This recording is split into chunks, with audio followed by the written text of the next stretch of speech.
Jadi pada video ini saya akan menjelaskan dua contoh soal tentang uji hipotesis rata-rata satu populasi.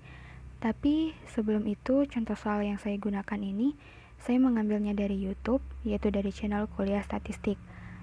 Nanti link dari videonya akan saya cantumkan di description box. Baik, kita masuk pada contoh soal yang pertama, yaitu sebuah perusahaan memproduksi lampu listrik yang umurnya menghampiri sebaran normal dengan nilai tengah 800 jam dan simpangan baku 40 jam. Ujilah hipotesis bahwa mu sama dengan 800 jam. Lawan alternatifnya mu tidak sama dengan 800 jam.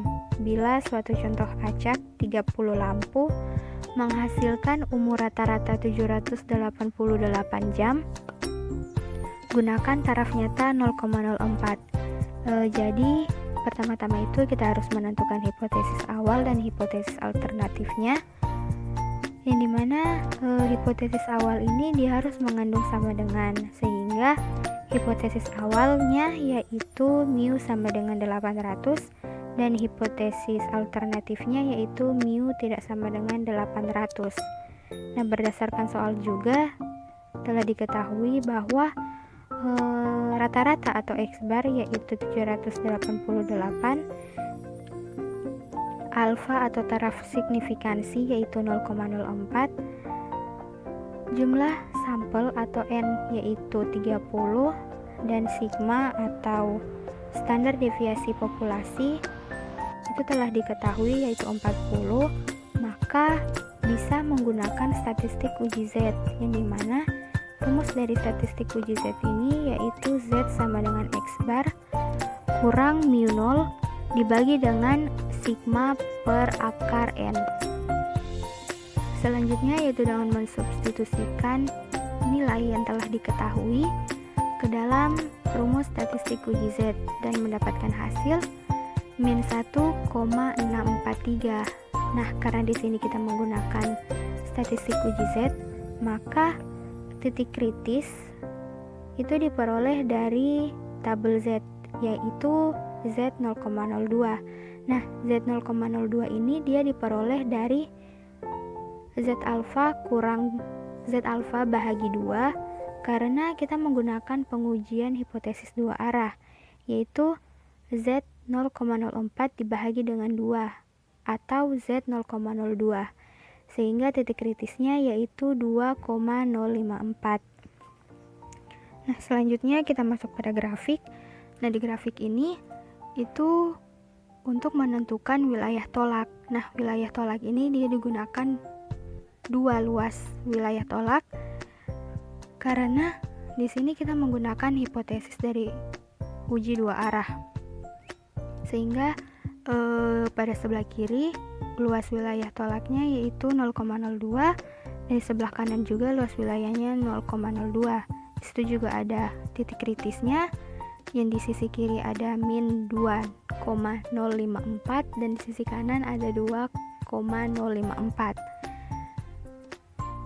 Nah, di situ juga terdapat nilai dari Z hitung, yaitu min 1,643, dan nilai Z hitung itu dia berada di luar dari wilayah tolak, sehingga dia gagal menolak H0, karena hipotesis uji dua arah ini dia akan menolak H0 apabila nilai statistik uji atau mutlak, nilai statistik uji dalam tanda mutlak itu dia lebih besar dari nilai kritis alfa bahagi 2. Atau bisa juga dia dengan membandingkan nilai Z hitung dalam tanda mutlak dengan Z alfa bahagi 2. Nah, nilai Z hitung dalam tanda mutlak ini yaitu 1,643 dan dia lebih kecil dari 2,054, sehingga keputusan yang dapat diambil yaitu gagal menolak H0 dengan kesimpulan belum cukup bukti untuk mengatakan rata-rata umur lampu yang diproduksi tidak sama dengan 800 jam. Selanjutnya, Suatu contoh acak 8 batang rokok merek tertentu mempunyai kadar nikotin rata-rata 4,2 mg dengan simpangan baku 1,4 mg. Apakah hasil analisis ini sejalan dengan pernyataan perusahaan tersebut bahwa kadar nikotin rata-rata pada rokok yang dihasilkannya tidak lebih dari 3,5 mg? Gunakan taraf nyata 0,01 dan asumsikan bahwa sebaran kadar nikotin tersebut adalah normal. Jadi pertama-tama itu kita harus menentukan hipotesis awal dan hipotesis alternatifnya. Nah, di soal telah disebutkan bahwa kadar nikotin rata-rata pada rokok yang dihasilkannya tidak lebih dari 3,5 mg. Jadi berdasarkan kalimat tersebut diketahui bahwa dia mengandung tanda kurang dari sama dengan. Jadi hipotesis uji yang digunakan yaitu hipotesis uji satu arah dari sisi kanan, yang dimana H0 atau hipotesis awalnya yaitu mu kurang dari sama dengan 3,5 dan hipotesis alternatifnya yaitu dia berlawanan dari hipotesis awal yaitu mu lebih besar dari 3,5. Nah, berdasarkan soal telah diketahui bahwa X bar atau rata-rata yaitu 4,2, N atau nilai dari sampel itu 8, dan S standar deviasi sampel yaitu 1,4. Juga ada alfa atau taraf signifikansi yaitu 0,01.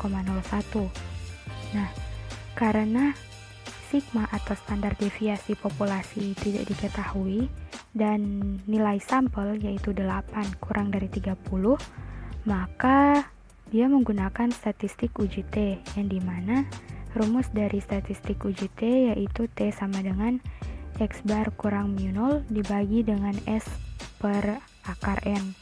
Nah, selanjutnya yaitu mensubstitusikan nilai yang telah diketahui ke dalam rumus statistik uji T dan didapatkan hasil yaitu 1,414. Selanjutnya memasukkan ke dalam grafik untuk menentukan wilayah tolak. Nah, karena yang digunakan yaitu uji hipotesis dari sisi kanan, jadi wilayah tolaknya itu berada di sisi kanan dengan luas wilayah 0,01. Nah, 0,01 ini didapatkan dari taraf signifikansi atau taraf nyata yaitu 0,01, dan selanjutnya untuk menentukan titik kritisnya, dan titik kritisnya itu didapat dari tabel T yaitu T 0,01 dengan derajat bebas yaitu 7 yang didapat dari N-1 atau 8-1 yaitu 7.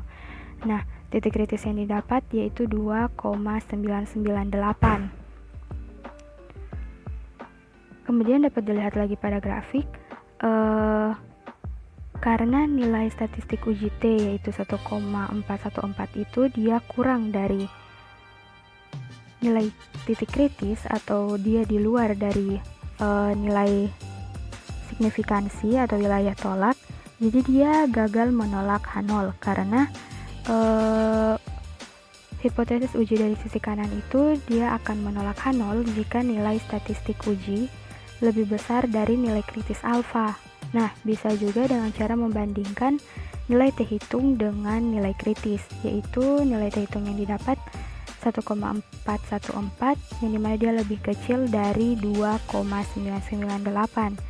Nah, keputusan yang didapat yaitu gagal tolak H0 dan kesimpulannya belum cukup bukti untuk menyatakan rata-rata kadar nikotin yang dihasilkan lebih dari 3,5 mg.